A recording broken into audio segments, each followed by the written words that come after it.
All right then. Let's get back to it. And before we start doing anything, there's a couple of refactorings that we can do to make it easier for ourselves. So let's start with doing that.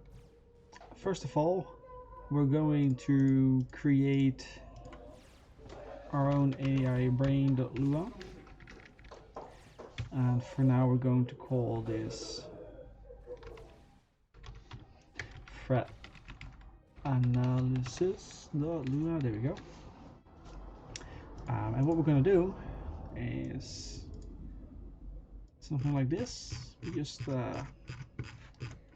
take everything that's in here. We copy that. By all means, this is not complete right now because we're missing some imports. So let's make sure that we have those. We have our utils. Let's just copy all the imports of the brain. There we go. Beautiful. Interesting. Ooh.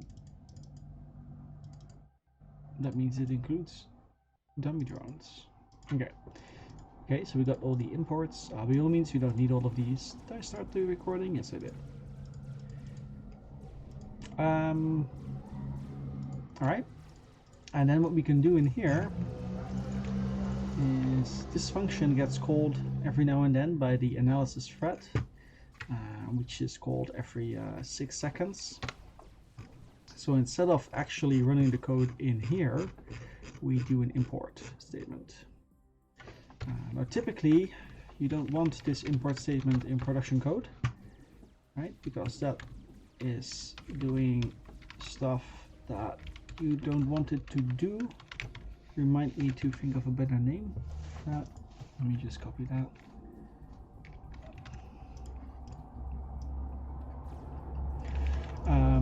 Did I? Okay, but the reason we're doing this is quite simple. If we now make a change in this file, then every time this function is called, it is re-imported because we have disk watch enabled, which means that it keeps track of files that changed on disk. Right, that we see right here, disk watch, which is part of the, if you're interested in development for Supreme Commander, we have a guide here on the main repository in English, which contains everything you need to set up, and at some point here we tell you to use the same bat file or shell file that enables this watch. And now if we make changes to this file, then whenever the analysis runs again, it will use the latest version. Whereas if we would change things in the brain, then we would need to restart the game each time because the brain itself is not recreated. That one's created at start, right? It's the same thing what we had with the UEF build animation performance improvements that we did, where you had to remake the engineer for the changes to take effect. For an engineer, that's quite easy because you can just spawn one in, but you can't just recreate a new brain. You got to restart the game for that. And I'm not a huge fan of restarting the game for something like that. So for development purposes, we do it like this. And in particular, we of course want to run this function. There we go.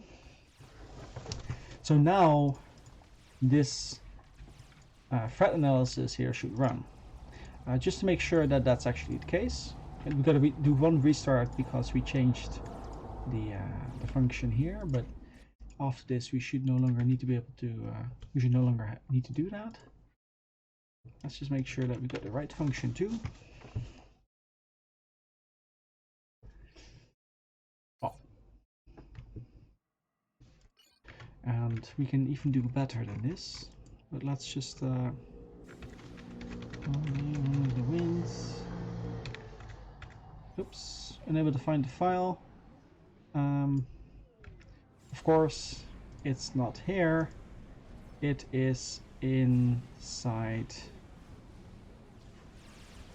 /mods/RNGAI /Lua. Because we're not working on the repository, we are working in a mod. So let's restart that. That means that right now the AI is playing completely blind. It has no information about whatever is going on.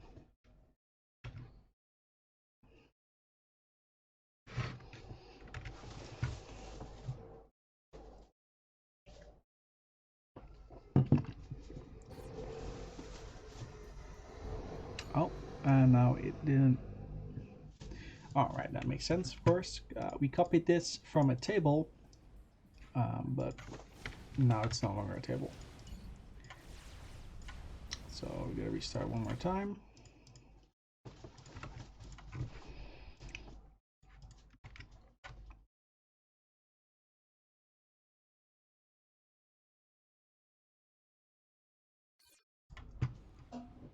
There we go. So now it's doing number 2. So let's change this to 3. And we can see that the module changed on disk, and now we're doing number 3. Right? So that means that our changes are now being recorded as the game progresses. And RNG4, etc. There's more that we can do to make life easier. A perfect example is using pcall. So message is pcall function end, and what this does is it guarantees that this always succeeds. So if it didn't succeed though in practice, right, this is called a protected call, so it can't crash between quotation marks, then we just return a warning, and that warning will contain our message. So that in the scenario where we make a typo like that, then we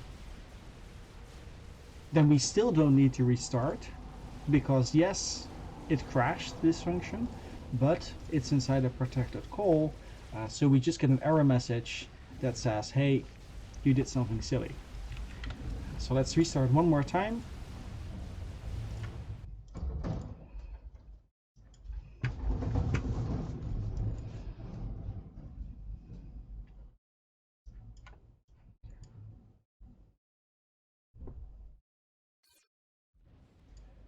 Alright, so now we can see it's got RNG4. So let's make a typo here. It's... Ooh, there we go. So here is our... there's a whole bunch of errors in here. Okay, so here's our error. Right, we've got this little block here. It says, hey, whatever you're doing, it doesn't exist. And that makes sense, because somewhere up here we have the error. There it is, the concat error right here where my mouse is, which means that, hey, we can't parse this file, we can't do the syntax analysis. But now we resave, and we've got a different error. Okay, so you can't yell over the boundary, so we gotta do this. But I'm not a huge fan of doing that, but apparently this does something with the C boundary again. That's I wasn't aware of that, so let's restart.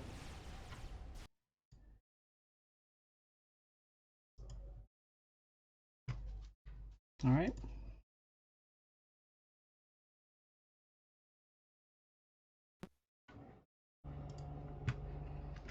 Now we should have everything that we need to do this properly. See, there we go, we got 4. So let's change it up to 5. Now we've got 5. We've got some other warnings that are not relevant. All right. So now it's doing its own thing. Got 6. There we go. Okay, so now we're ready to actually start making changes. And there's more reasons for me doing this in a separate file than just for debugging purposes, because you would eventually write it like this, and then remove all of that. That would be the end goal. But for now we want the debugging version. But the reason that we can write it, another advantage of writing it like this, is because now all the up values that we define are scoped to this file, which means that we are not polluting the up values of all of these other functions, which is great from a performance perspective. So let's start with some of the more simple things. First of all, there's a lot of category math between quotation marks here. And the reason that this is pretty bad is because every time this function runs, for every unit, these categories are recomputed. And to give you an idea, we made a benchmark for that called categories. There we go. And if you do it in line, like this here, if you cache it, like here, then it takes about 21 milliseconds. But if we do it in line, like we have in our function here, which is inlined for every unit for every thread, then this is re-evaluated each single time, and that adds up, right? This is a 6 times difference, and we're running this 100,000 times. So that's considering that the only thing that we're doing here is this right here, right? Because everything else is the same. We still do the entity categories contains check. That's quite expensive. So that's the first thing we're going to change. We're going to take all these categories that we have in here in this file, and we're going to compute them once when the file is loaded in, and then just use the reference to those up values. Let's go into split screen mode. Up, pre-compute categories for performance. All right. This is always a bit tricky because you got to give them the right names so that they actually make sense. So we have local categories, structures not max. Beautiful. There we go. Local categories, energy structures. That's so interesting. It doesn't take into account Tech 1 structures, only Tech 2 and Tech 3. So it's something I said about that in the earlier video. Reclaiming Tech 1 structures doesn't really have an impact then, because they're not included. None of these functions include Tech 1. Then we've got the categories defense structures. Oh, local categories defensive, defense structures, local categories strategic. I think we can just bail out on the structure. Strategic is all of this here. Local categories,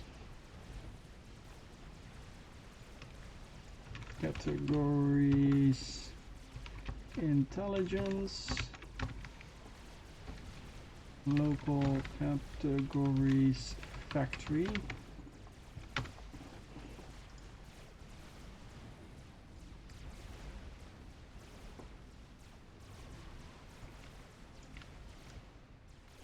All right, so we've got energy,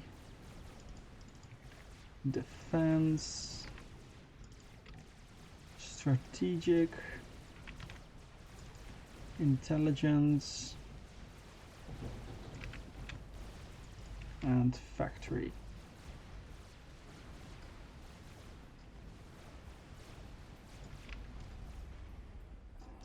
There we go, and now everything should still run.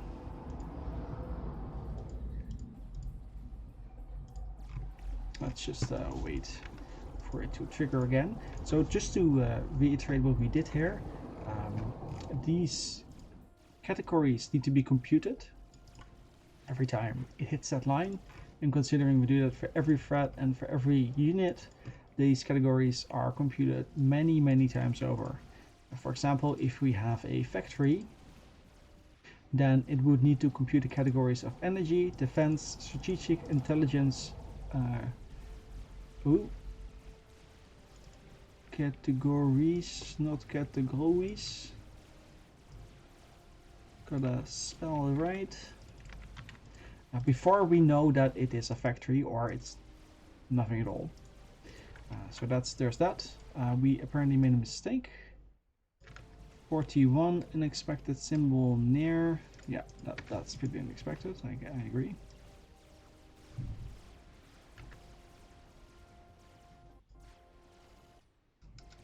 All right. Let's wait until it triggers again.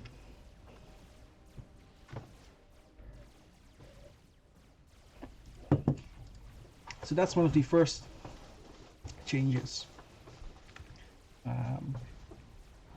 that will definitely have an impact on the total performance of this function.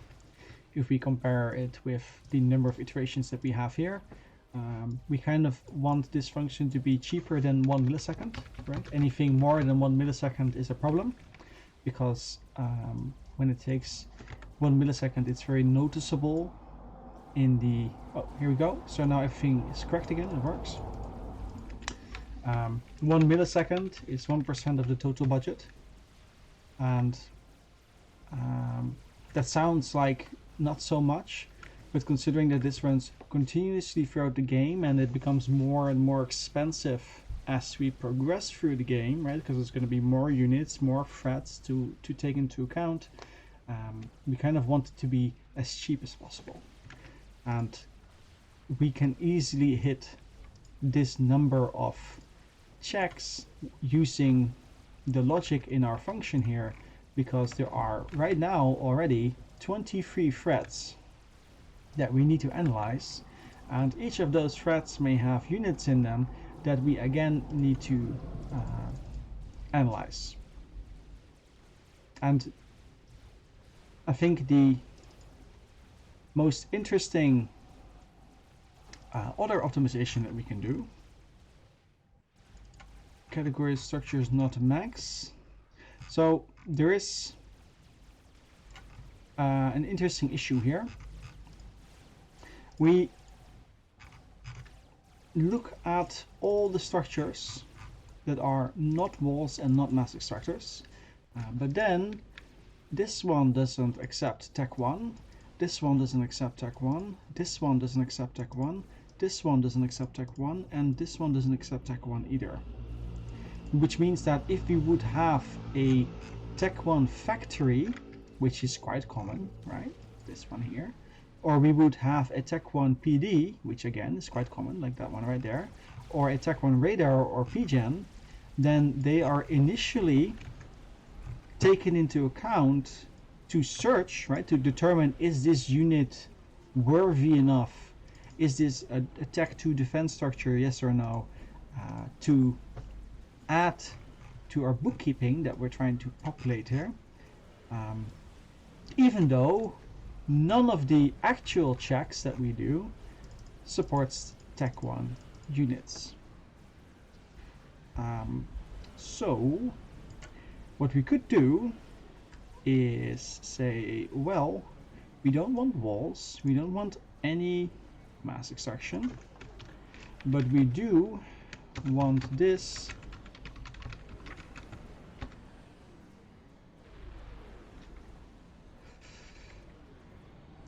times categories dot tag 2 categories dot tag 3 plus categories dot experimental, or we could also say minus categories dot tag 1, which means that we grab every structure but all the tag 1s, but all the walls, but all the mask structure extractors. So give or take this. And why? Well, because we are never interested in tag 1 units. None of these if statements pass if it is a tag 1 unit. Whereas the large majority of units that we will have in the game are going to be tag 1. Right? We've got these energy storages, and we've got these tag 1 factories, but none of these are actually interesting for our function. So this is the first change that we make, and it's already 20 minutes in. The second change that would be interesting is this shielded check that we're doing. So let's look at that. We had this shield protecting target RNG, which again, right, does some category arithmetics here, which is done for every unit. Every time this line is hit. So ideally you would want something like this here.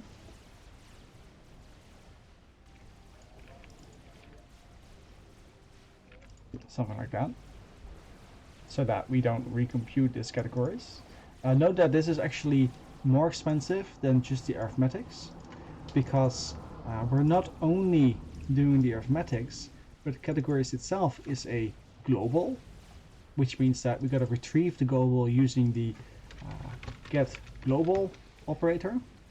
Then we have a dot here, which means that we have a get table operator.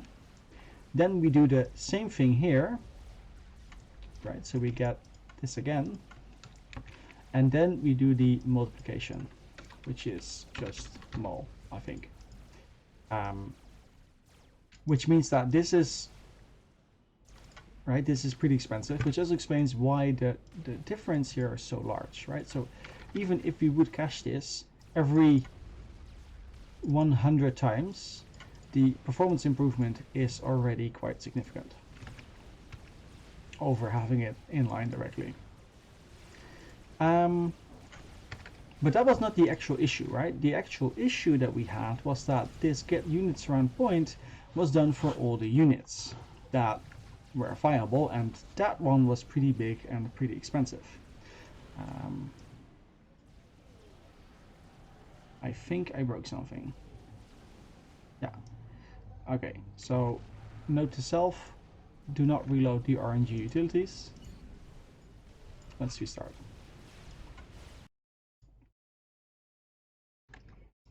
All right.